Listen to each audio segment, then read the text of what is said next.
Why did I move here? The majority of Canadians, for the first time in a long time, think that Canada is welcoming too many immigrants to the country. If they feel supported from the beginning up until the end, are they not going to choose your community? I feel like I maybe wasted 4 years of my life. Most of the leaving that happens in those early years.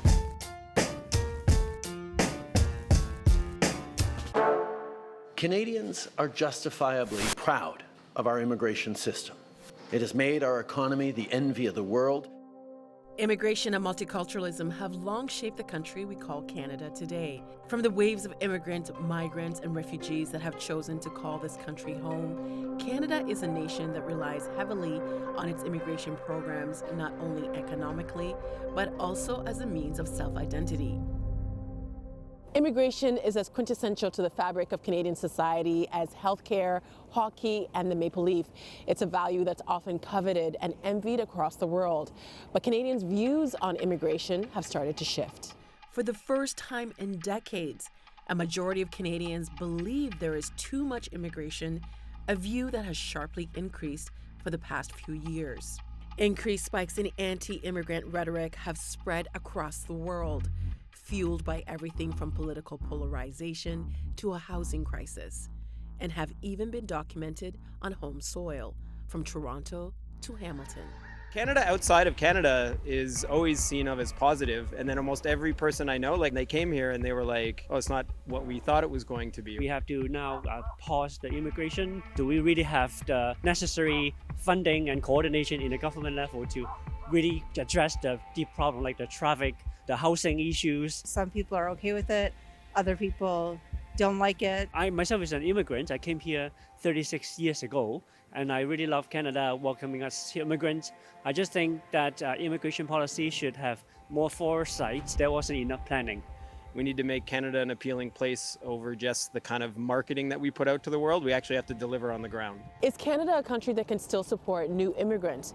And with this turning tide, what are the costs to Canada and to Ontario?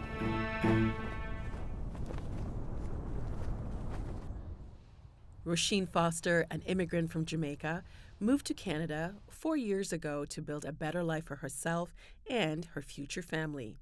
But she's become disillusioned by a reality that is different from what she expected. I'm from Jamaica. It's a third world country. Sometimes opportunities for work and such are limited, and I wanted to be able to provide a better life for a future family. So essentially I did a lot of research, and I was like, okay, let's go on the computer, see what countries are the best countries to move to.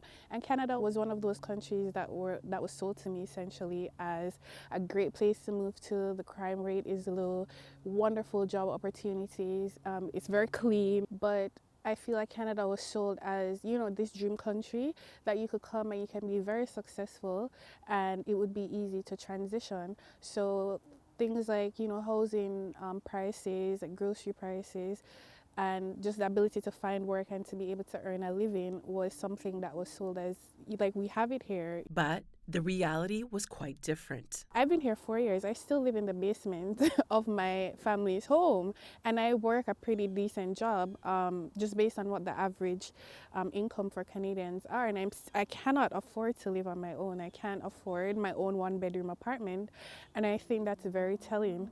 The average one-bedroom price right now is about $2,500, and that's ridiculous. Things like, housing prices, like grocery prices. The average Canadian can't afford that. I was able to afford my own apartment in Jamaica and live by myself. And then you have this expectation that you're going to come to another country. The least you should be able to do is to afford the same standard of life that you had back home. I'm not able to afford that. I'm actually living a lower standard of living in Canada, a first world country, than I was living in Jamaica, a third world country. Ontarians, this is my hometown. I love it here. This is where I'm from. So yeah, I miss it a lot. Now you're at a crossroads where you're thinking about whether or not to stay in Canada or move back to Jamaica. Are you thinking about leaving Canada? 100%. I just feel like I can't build a life here. Roshene's situation is far from unique. A recent report found 1 in 5 immigrants who come to Canada ultimately leave for another country within 25 years. But about 1/3 of those people move on within the first 5 years. We're actually investing resources, opportunities, and then they leave, and then we lose all that. It's surprising that that isn't something that is actually studied. Yeah. One of the things that we found in our recent studies is that their risk of leaving is highest between 3 and 7 years. So there's this 7-year window. It's kind of like a marriage. If you can make it past 7 years, your chances are pretty good. Our settlement services don't just have to be good, they have to be fast. We're on the clock. Most of the leaving that happens in those early years. This mirrors a recent survey from the Institute for Canadian Citizenship. The top 3 reasons driving the likelihood of leaving Canada are all economic: housing costs, low salary or income, and concerns about the economy generally.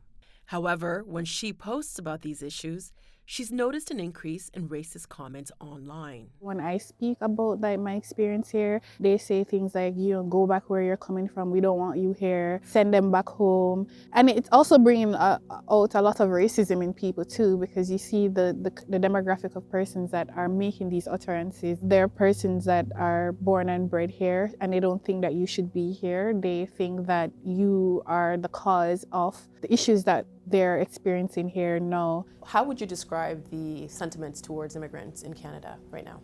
Over the last couple of years, the public sentiment has changed dramatically. For about 30 years, we had a pretty rock-solid consensus. About 70% of people thought that Canada's immigration levels were about right or too low, actually. And now it's sort of flipped, and the majority of Canadians, for the first time in a long time, think that Canada is welcoming too many immigrants to the country. I wanted to show you the signs that are at this protest. End corporate mass immigration. We do not consent to your rules. This is the message of this protest. They have come to believe that immigrants are responsible for some of Canada's most trenchant failings, like a lack of affordable housing or strains on the healthcare system. I don't actually believe that that's true, but I understand why people who feel squeezed in their own personal lives and are not thinking about public policy all day long, and definitely not about immigration policy all day long, would say, look, if I'm not optimistic about the future, I don't think the pie is going to grow. Today, we're announcing that we will reduce the number of immigrants we bring in over the next 3 years, which will result in a pause in the population growth over the next 2 years. From 500,000 permanent residents to 395,000, a net reduction of 105,000 permanent residents immediately in 2025. After that, in 2026, a progression down to 380, to stabilize the numbers at 365 in 2027. Canada is a country built on immigration, with nearly 1 in 4 residents born in another country and an even larger share descendants of immigrants. So what would a cut in newcomers mean for a country like Canada that relies on immigration to ease the struggles that come with an aging, retiring population and low birth rates? Immigrants come here to fulfill some of the country's most pressing needs, including in housing, including in healthcare, hand-selected for their ability to address some of those things. And so we need to be thinking about the whole picture. We can take 10% of immigrants out of the country tomorrow. You might take 10% of people out of the hospital waiting room. You probably take 30 or 40% of the people out of the hospital staff room. And that's just not a good net equation for Canada. That's not a net benefit for us. So if we're thinking not just about immigrants' well-being, but about Canada's well-being, people who can help us to get past our needs, they can leave the country. But the needs that they are brought here to fulfill do not leave with them. And so if we are going to get past some of these things, we need to address these core issues of healthcare, of housing. We can't just blame this on the population. We have to do the hard work ourselves, because this is the population that will help us through. And if they're not able to stay, then all of us suffer. So this is what we need to understand. Immigrants are contributing to Canada's success. And if people from around the world want to play for your team and give their best for your team, you're really dumb if you don't say yes. But the benefit to our country is really so clear. We need to stop thinking about this only as a matter of our generosity, which is missing part of the picture, an important part of the picture where all Canadians stand to benefit from this. When people leave who are brought here to fix some of our biggest failings that we caused, the problems that they are brought here to address do not leave with them. We can talk all we want about how many people are coming, but if we don't remember the other side of the ledger, we're going to miss out. I'm getting emotional. Why does it make you emotional? Because I just want to go back home, and I'm happier there. I'm happiest there, and when I see these things and I remember how happy I am when I'm home, Do you regret coming to Canada? I do in some respects, and I try to be grateful because I know that not a lot of persons have this opportunity to be able to move to a new country. So gratitude is something that I always want to express. But when I think about it, the regret is there. It's like an underlying feeling. I feel very stagnant, if I'm being honest. I feel like I've been trying very hard to build a life, that dream life that I thought that I would have here for 4 years, and I feel like I'm nowhere closer to that dream life than I was 4 years ago when I just came. And it's very difficult to think about, actually, because I've had a lot of breakdowns about it, thinking that, oh my God, I literally uprooted my life. I gave up my apartment, I sold all my furniture, I left all my friends. It's so emotional thinking about it because it really affected me. I had a good job back home. I was a claims supervisor at a general insurance company. I was doing well, I was doing okay. And to think that I uprooted my life thinking that I was coming here to create a better life for myself, it has made me feel really down and depressed. A lot of the times it has made me feel like I'm not moving, I'm not going anywhere. And you see like your friends from back home or in other countries over the past 4 years that they're moving on with their lives. They're buying houses, they're getting married and having children, and 4 years later I'm still here. It's hard too because I think I'm from East Africa, we came here as refugees. There's always that kind of like survivor's guilt where you get certain opportunities, you just have to kind of square it up and just take it on. And did you ever have feelings of guilt, again, of maybe feeling like, oh, maybe I'm not being grateful enough, or maybe it's something that I'm doing, I'm not working hard enough, I did feel that way, and I still feel that way now. Even my contemplating moving back home, I feel like I failed. I also feel like, not a lot of persons back home in my circle have the opportunity to move to a first world country and to be able to give themselves like a potential better life, and to even think about wanting to give it up and throw it all away. It makes me feel really bad. But I have to understand that what I'm doing is for me. Everybody has their own experience and their own, path in life, and I tried it. Unfortunately, it didn't work out the way I wanted it to, so I have to kind of let go of a little bit of that guilt. I'm sorry it hasn't worked out because I'm very proud to be Canadian, and I don't think I could have ever had the opportunities that I've had here anywhere, and I wish that everybody who came here could have those opportunities. Where do the solutions lie in, addressing this issue? We're calling for a few different solutions. First, Canada would do well to adopt immigrant retention targets. We have currently 0 people working in any government in Canada who are responsible for retention. It's not something the government tracks, it's not something they work towards. So every year the Federal Minister of Immigration has to stand up in Parliament and tell people how many immigrants Canada will be welcoming. And that's a great opportunity, in my opinion, to say how many we aspire to retain and how we're performing against that retention target. It's an essential part of the mix. I think the second thing that we need to think about is a broader view of settlement services. So there are quite a lot of settlement services in Canada. They're teaching English or French, they're teaching how to write a CV and stuff like that. But 60% of immigrants to Canada are economic immigrants who had to prove that they spoke English or French as a condition of entry. So our organization has a program called the Canoe Pass that gives newcomers to Canada free and discounted access to 2,000 culture, nature, and sport experiences across the country, because we don't think we need to fix their deficiencies so that they can succeed, but rather that we need to sell them on the idea that Canada is the place where they belong and want to contribute towards. And there are other initiatives beyond ours, but I think a broader view of settlement and retention are necessary. Some communities are showing that with the right support, immigration can be a win for everyone and can offer a blueprint for other communities to follow. We're driving to Sault Ste. Marie right now to learn a little bit more about a pilot project that has the city doing immigration a little differently.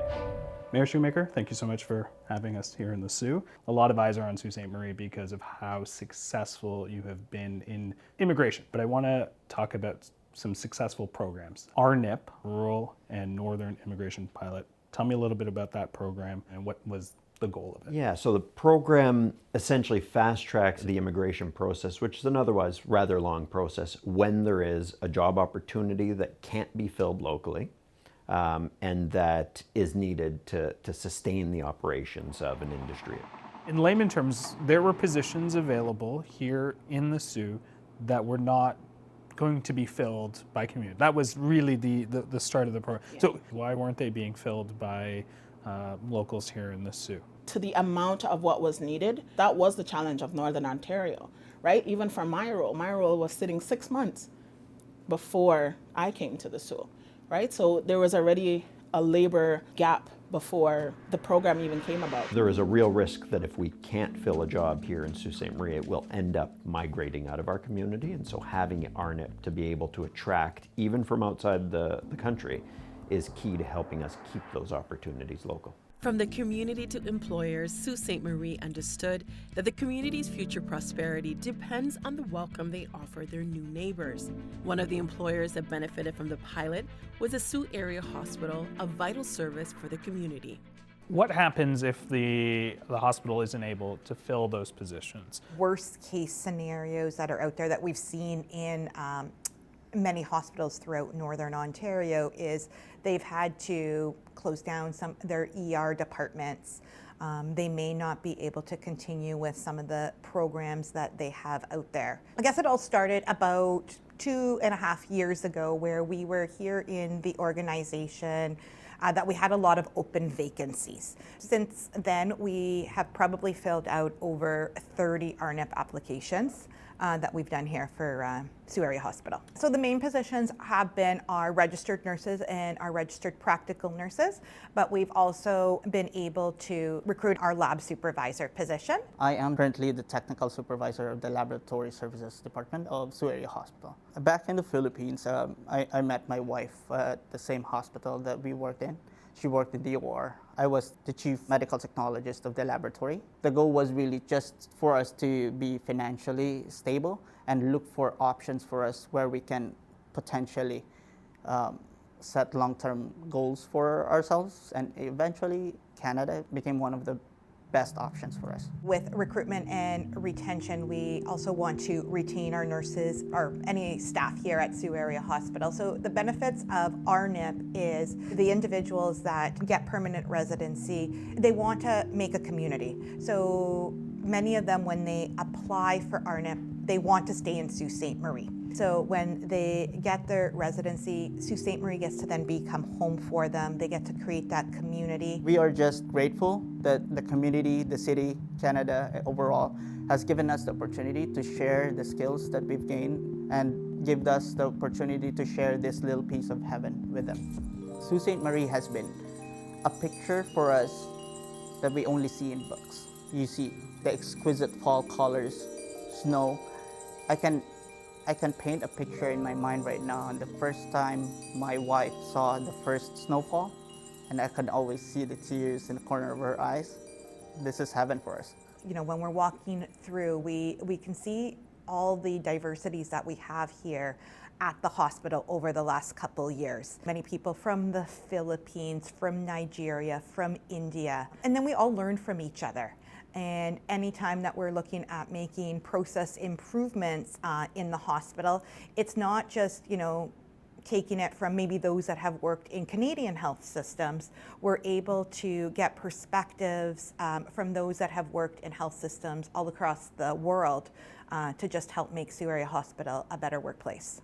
Did you ever think 5 years, 6, 7, maybe 10 years ago that you would be here in Sault Ste. Marie, in Northern Ontario, working at a job that utilizes the skills that you have when you were in the Philippines, finally calling a place home? Not in the remotest sense of it. To us, it's almost like a dream come true for us, being in a place that's welcoming and getting to practice both our professions.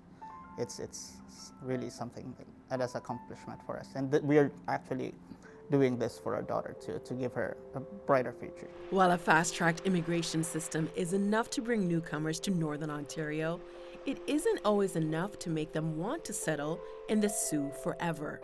But what does it take to build a new home? One family may have the answer to that. Nicole and her husband, Brent, moved to the Sioux to fill jobs that were desperately needed. When choosing their new home, the most important factor was a strong sense of community. Breathe in. 3. How blue is the sky? We've embraced everything that this process has brought. Everything. Is this home for you? It is home. It is home. It's become home. I went back to Trinidad twice this year. And to be honest, as much as I love my island, I didn't feel like if it was home anymore. So my husband and I decided we wanted to move. And going through the process of finding immigration programs, we realized that we would not be able to qualify for anything for a number of different reasons. But then RNIP showed up on the radar and we became excited, we became hopeful because it meant there might have been a chance for us to be able to immigrate. We honed in on 2 specific cities and we looked at what people were saying online and how receptive they would have been to immigrants coming in. And we realized that the other city that we were looking at, they weren't very receptive. So we said, you know what, we don't want to put ourselves or our children in a city that would, you know, we would end up facing whatever kind of discrimination. But building that community goes far beyond bureaucracy. Don't know how, but you did it. Made a way. Made a way. One of the things the city put out was a video, and they showed this Nigerian family said all these good things about Sault Ste. Marie. Just that peace. You just have a lot of peace. Feel that peace. I always like to say there's something about the air in Sault Ste. Marie. From a video watched in a tiny Caribbean nation to a friendship in Northern Ontario. Lo and behold, I decided to take a leap of faith and I sent these 2 people messages on Facebook. Eventually they responded and we developed a relationship. They were the pastors of the United Baptist Church. And so by the time my daughter and I came in and we went into quarantine because it was COVID, we had people from the church coming to drop off food, people from the church coming to drop off woolly socks and all the things that we would need because we came in November. It was just the beginning of winter. There was no place I would rather be than there, having to go through being here as an immigrant alone without my husband because the COVID, the restrictions weren't allowing him to come. These people made me feel like home. So that video led me to this couple who led me to that church. Our church is filled with so many good people and most of them are immigrants like myself. Most of them have gone through or are going through or planning to go through RNIP if once it's a permanent program, hopefully. We've all become so close. We support each other, we've formed a network, we help each other go through this thing because it's not easy.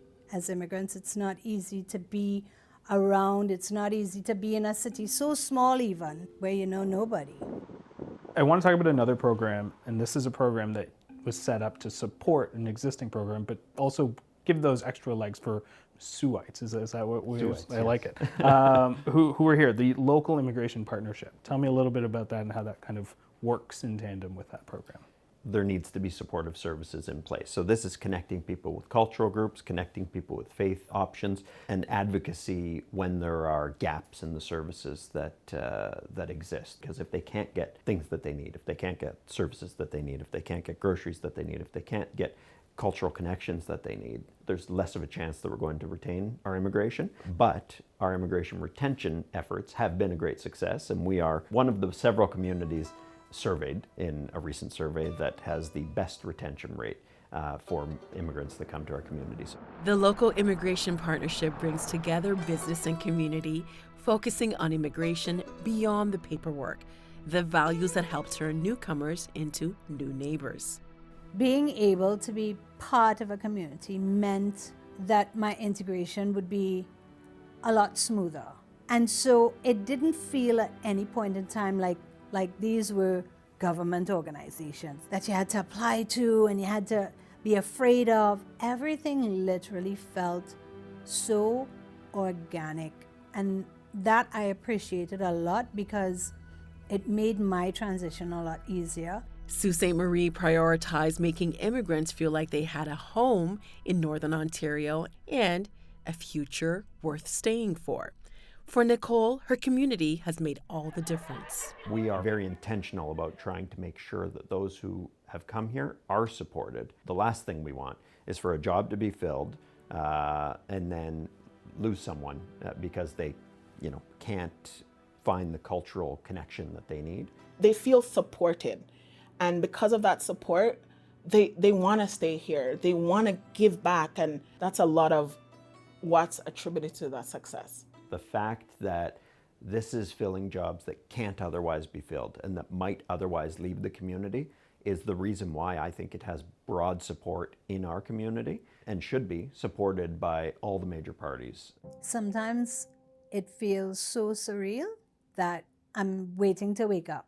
I'm often doubting myself. Is this really what I'm living? Is this my life? I'm no longer afraid. I have freedom. I have all the things that I wanted, and not physical things or material things, but all the things that I wanted while I was at home. I don't think the program would beat with just one organization. It really is a community program. If they feel supported from the beginning up until the end, are they not going to choose your community? Are they not going to choose your community longer?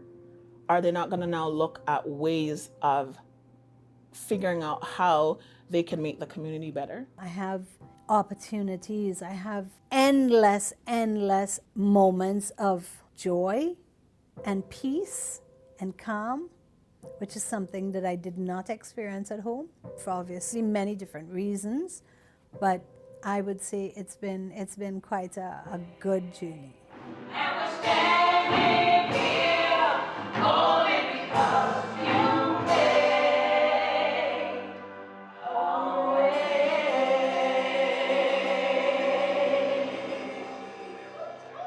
When it comes to feeling at home in a new place, it's clear that community is essential.